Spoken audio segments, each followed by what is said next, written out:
ওদিকে শরীয়তপুরে পদ্মা সেতুর সামনে গেল রাতে এক্সপ্রেসওয়েতে একটি ট্রাকে আগুন দিয়েছে দুর্বৃত্তরা। এছাড়া জাজিরার পদ্মা সেতু এলাকায় ককটেল বিস্ফোরণের ঘটনা ঘটেছে। এ বিষয়ে আরও জানাতে শরীয়তপুর থেকে সরাসরি যুক্ত হচ্ছেন সহকর্মী আসাদ গাজী।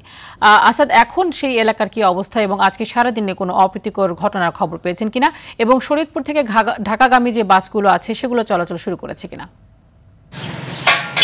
জি তানি, আপনাকে ধন্যবাদ।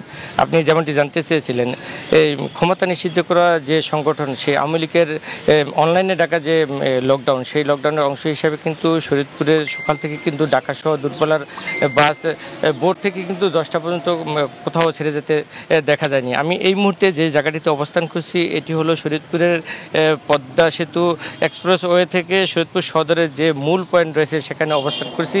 এখানে কিন্তু এসে প্রত্যক্ষদর্শী এবং পুলিশের সাথে কথা বলে যে বিষয়টি আমি জানতে পেরেছি সেটি হলো কিন্তু এই কার্যক্রম নিষিদ্ধ আওয়ামী লীগের ঢাকা লকডাউনের কর্মসূচির অংশ হিসাবে বরবেলা জাজিরা উপজেলার ভাঙ্গা ঢাকা এক্সপ্রেসওয়ে নাওডোবা এলাকায় মিছিল করে দলটির নেতাকর্মীরা। এ সময় তারা সড়কে আটকে গাছের গুটি ফেলে ও অগ্নিসংযোগ করে বিক্ষোভ করে। খবর পেয়ে পুলিশ ঘটনাস্থলে গেলে বিক্ষোভকারীরা তাদের গাড়ি লক্ষ্য করে হাত বোমা ছড়ে, এতে গাড়ির সামনের গ্লাস ক্ষতিগ্রস্ত হয়। এ সময় পুলিশের সদস্যরা প্রাণে বাঁচতে পিছু হাঁটলেও একই পথে দিয়ে যাওয়া একটি চিনির ট্রাকে অগ্নিসংযোগ করে দুষ্কৃতকারীরা। এতে যান চলাচল বন্ধ হয়ে পড়ে। পরবর্তীতে পুলিশের একাধিক টিম ঘটনাস্থলে পৌঁছালে পালিয়ে যায় দুষ্কৃতকারীরা। এই ঘটনায় সন্দেহজনক 3 জনকে আটক করেছে